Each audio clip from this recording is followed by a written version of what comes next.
तो चलिए खबरों की चर्चा विस्तार से करते हुए सबसे पहले आपको बता दें कि पूर्वांचल बाढ़ की जद में है और मुख्यमंत्री योगी आदित्यनाथ ग्राउंड पर यूपी के बाढ़ प्रभावित क्षेत्रों का हवाई सर्वेक्षण सीएम खुद कर रहे हैं। साथ ही उन्होंने बाढ़ पीड़ितों से मुलाकात भी करी।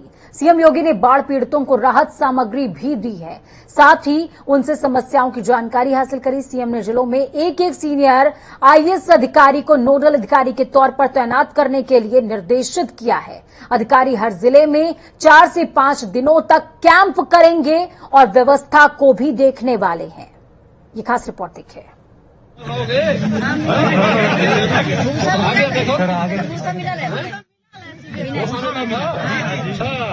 भूसा मिला ना, राशन मिला ना। बिस्कुट नहीं इनके लिए,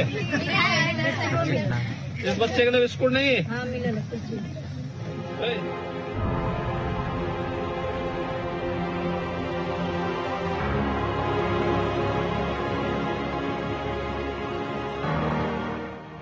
सूबे में ये वक्त आपदा का है, दुख का है, लेकिन दुख की इस घड़ी में जनता के कष्ट को जो महसूस करे और मुस्कुरा के आश्वस्त कर दे कि कुछ भी हो जाए, सरकार जनता के साथ खड़ी है, वो व्यक्तित्व योगी हैं।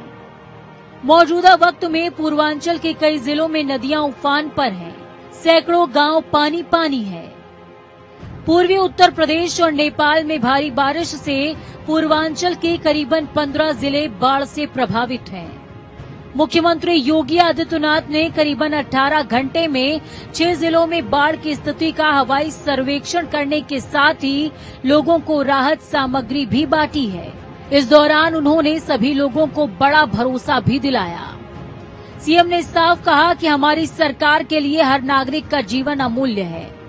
सरकार सबके साथ पूरी तत्परता से खड़ी है। इस संकट की घड़ी में न कोई भूखा रहेगा, न ही बेघर होगा। सीएम योगी आदित्यनाथ शुक्रवार को लखनऊ से निकले और बहराइच, गोंडा और बलरामपुर के बाढ़ग्रस्त क्षेत्रों का दौरा करने के साथ लोगों को राहत सामग्री भी वितरित की। शनिवार को सीएम सिद्धार्थनगर और महाराजगंज के साथ ही गोरखपुर के बाढ़ प्रभावित इलाकों का दौरा करते नजर आए। इस दौरान वो लोगों से मिले, उनको राहत सामग्री बांटी और सरकार की तरफ से मदद का भरोसा भी दिलाया। जनपद में तमाम परियोजनाओं को आगे बढ़ाया गया था। जिन परियोजनाओं में 23 परियोजनाएं यहाँ जनपद के लिए हम लोगों ने स्वीकृत की थी, जिनमें से 9 परियोजनाएं अब तक पूर्ण हो चुकी हैं, जिनसे बाढ़ राहत का कार्य युद्ध स्तर पर यहाँ पर उससे बचाव में काफी मदद मिली। बाकी शेष परियोजनाओं का कार्य भी युद्ध स्तर पर चल रहा है, उसमें काफी प्रगति है।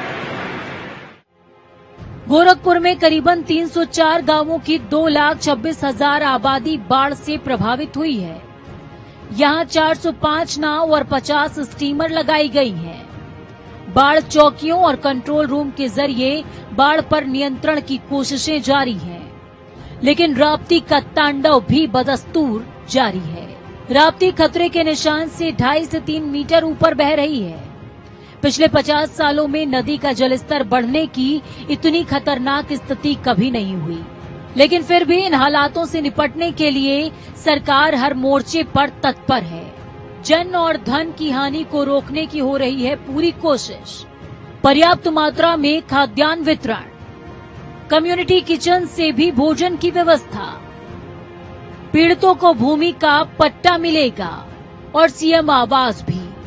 आपदा से मृत्यु के साथ पशुहानि पर आर्थिक सहायता, फसल मुआवजे के लिए अभी से हो रहा है सर्वेक्षण, स्वच्छता, सैनिटाइजेशन और फॉगिंग का विशेष अभियान। बाढ़ प्रभावित क्षेत्रों में सरकार और प्रशासन पूरी संवेदनशीलता के साथ युद्ध स्तर पर बचाव और राहत कार्य में जुटा हुआ है। न केवल बाढ़ बल्कि इसके बाद भी नागरिकों को कोई दिक्कत न हो, इसके लिए कार्य योजना तैयार हो गई है। मुख्यमंत्री ने कहा कि प्रदेश के हर एक नागरिक का जीवन हमारे लिए अमूल्य है। हम आश्वस्त करते हैं कि आपदा के इस समय में सरकार पूरी तत्परता और प्रतिबद्धता से आपके साथ खड़ी है। जनता टीवी के लिए पूजा मोहन पांडे की रिपोर्ट।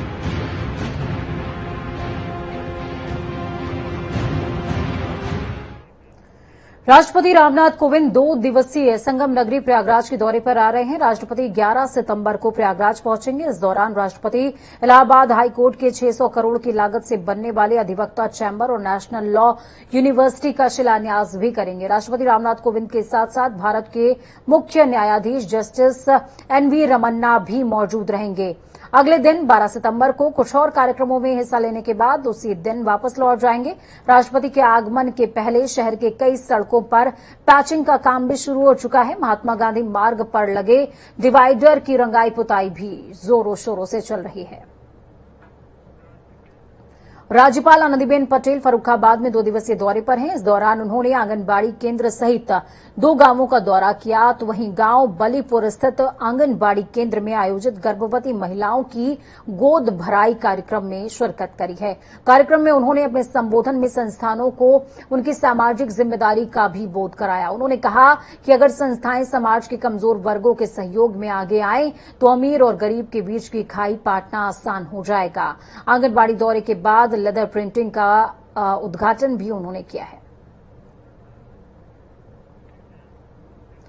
प्रदेश की कानून व्यवस्था को देखने के लिए डीजीपी मुकुल गोयल कई थानों का जायजा लेते नजर आए, जिसमें उन्होंने महिला थाने का निरीक्षण किया। 5 मिनट वहां रुकने के बाद डीजीपी साइबर सेल के दफ्तर पहुंचे, जहां पर कंप्लेन रजिस्टर को चेक किया। साथ ही कई निर्देश भी दिए हैं, जिसके बाद डीजीपी मुकुल गोयल ने कहा कि थानों का निरीक्षण सभी अधिकारियों को करना चाहिए। आज मैंने औचक निरीक्षण किया। तो वहीं उन्होंने हजरतगंज थाने में रिकॉर्ड ठीक नहीं मिलने की बात भी कही है और कहा कि कई मामलों में इंस्पेक्टर रुचि नहीं ले रहे हैं। उत्तर प्रदेश की कमान संभालने के बाद डीजीपी मुकुल गोयल पहली बार हजरतगंज कोतवाली में अचानक निरीक्षण पर यहां पर पहुंचे थे। पहले उन्होंने महिला हेल्प डेस्क पे पहुंचकर वहां पर किस तरीके से महिला हेल्पलाइन काम करती है, किस तरीके से वहां पर उन पीड़ितों की समस्याओं का अनावरण करती है। उसके बाद मौके पर लखनऊ कमिश्नर डीके ठाकुर मौजूद थे और डीसीपी ख्याति गर्ग भी वहां पर उनके साथ में मौजूद थी। उनके कार्यालय में भी पहुंचकर उनसे जाना कि कानून व्यवस्था को लेकर किस तरीके की हजरतगंज पुलिस काम कर रही है। लखनऊ से जनता टीवी के लिए अविनाश। वहीं केंद्र सरकार के 3 कृषि कानूनों के खिलाफ किसानों का आंदोलन बीते कई महीनों से बदस्तूर जारी है। इस आंदोलन को गति देने और सरकार के खिलाफ आवाज मजबूत करने के मकसद से रविवार यानी कि 5 सितंबर को उत्तर प्रदेश के मुजफ्फरनगर में किसान महापंचायत की जा रही है। किसानों की महापंचायत को देखते हुए पुलिस प्रशासन चौकन्ना हो चुका है। किसानों की महापंचायत में भारी भीड़ इकट्ठा होने की संभावना है।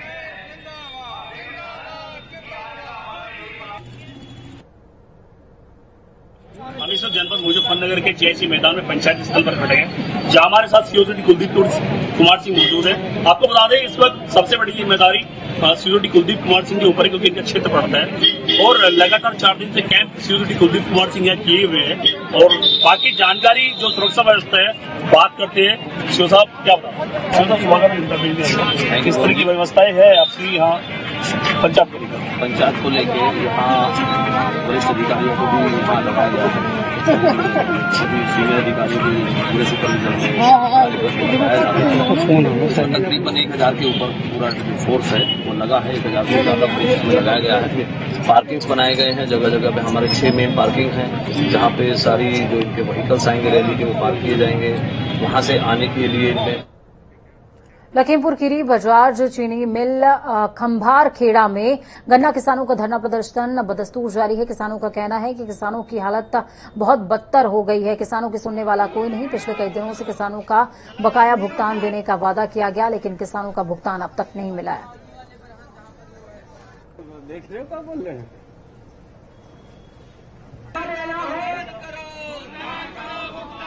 लखनऊ में सपा प्रवक्ता अनुराग भदौरिया ने तांगा चलाया। आपको बता दें बेरोजगारी, महंगाई, बढ़ते तेल के दाम के खिलाफ पुरानी धरोहर को बचाने को लेकर अनुराग भदौरिया ने तांगा चलाया है और तांगा चलाकर सपा प्रवक्ता ने 600 रुपए भी कमाए। अब इस तांगे का असर कितना महंगाई पर पड़ेगा ये आने वाले समय को ही पता है।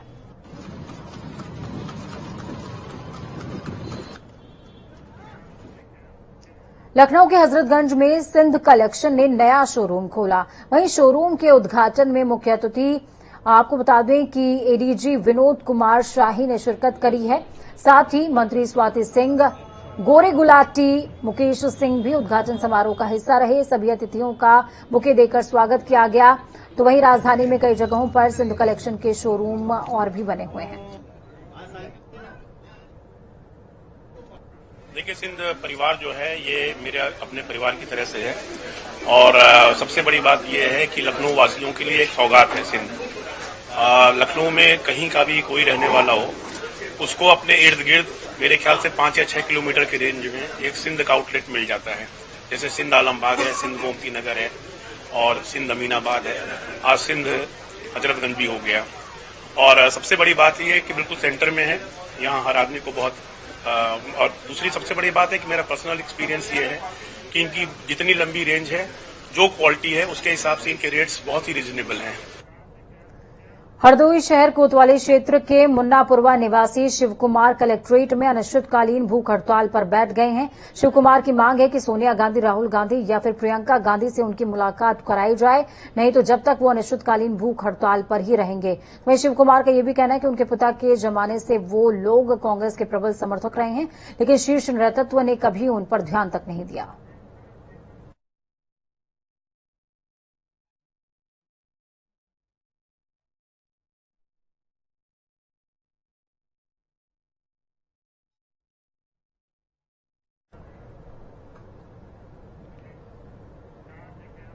बहराइच में रोडवेज बस में सवारी कर रही महिला सिपाही ने कंडक्टर को थाने में बंद करके 2 सिपाहियों के साथ मिलकर पिटाई करी, जिसके विरोध में बस संचालकों ने चक्का जाम कर दिया। जिसके बाद रोडवेज बस स्टैंड पर यात्री परेशान नजर आए, तो वहीं रोडवेज कर्मचारियों ने पुलिस के खिलाफ मोर्चा खोल दिया है। तो वहीं उनकी मांग है कि उस महिला सिपाही को सस्पेंड करके दोनों तरफ से एफआईआर दर्ज की जाए और जो गलत हो उसके खिलाफ कार्रवाई की जाए।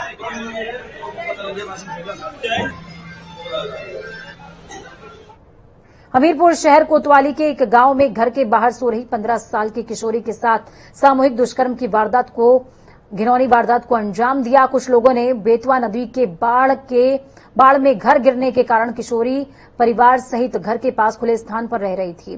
तो वहीं 3 युवकों ने किशोरी के साथ हैवानियत की इस घटना को अंजाम दिया है। पुलिस ने आरोपी युवकों के खिलाफ दुष्कर्म का मामला दर्ज करते हुए तलाश शुरू कर दी। पीड़िता के पिता ने बताया कि गांव के निवासी कुछ लोगों ने इस कृत्य को अंजाम दिया है। कानपुर देहात में 12 टोल प्लाजा पर एक बड़ा हादसा होते होते टल गया। आपको बता दें कि टोल प्लाजा बूथ से गुजर रहे गैस टैंकर से अचानक गैस का तेज रिसाव होने लगा। गैस टैंकर में रिसाव होने से टोल प्लाजा से गुजर रहे लोगों में हड़कंप मच गया।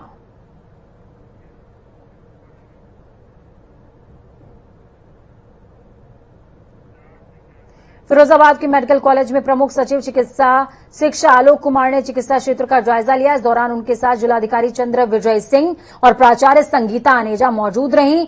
निरीक्षण के दौरान उन्होंने अस्पताल में भर्ती बच्चों के परिजनों और तीमारदारों से बातचीत करी है। आपको बता दें कि मौजूदा समय में मेडिकल कॉलेज में अभी 400 से ज्यादा बच्चे भर्ती हैं।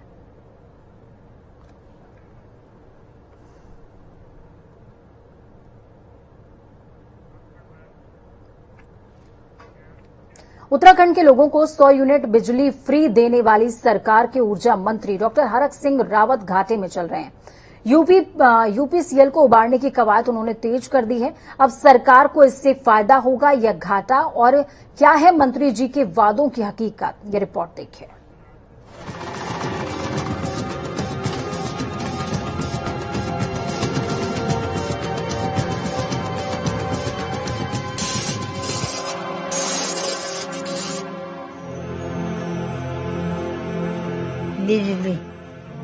उत्तराखंड के लोगों को 100 यूनिट तक फ्री। का धरना 84 दिन और क्रमिक अनशन 64 दिनों से बदस्तूर जारी है।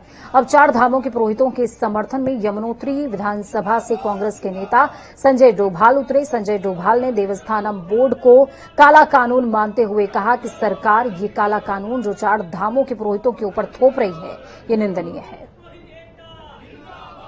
बोर्ड काला कानून जो हमारे पंडित पुरोहितों पे जो थोपा है, इसका हम पुरजोर विरोध करते हैं और हम पंडा समाज के साथ पुरजोर तरीके से खड़े हैं। और मैं अपने सभी पंडा समाज को पूरा विश्वास दिलाता हूं, अगर कांग्रेस सरकार आई तो सबसे पहले देवस्थानम बोर्ड को हटा दिया जाएगा, भंग कर दिया जाएगा। वक्त यहाँ पर छोटे से ब्रेक का। ब्रेक के उस पार खबरों का सफर लगातार जारी रहेगा। बने रहिए जनता टीवी के साथ। जनता टीवी की ये कामना है कि आपका आने वाला कल आज से बेहतरीन हो। नमस्कार।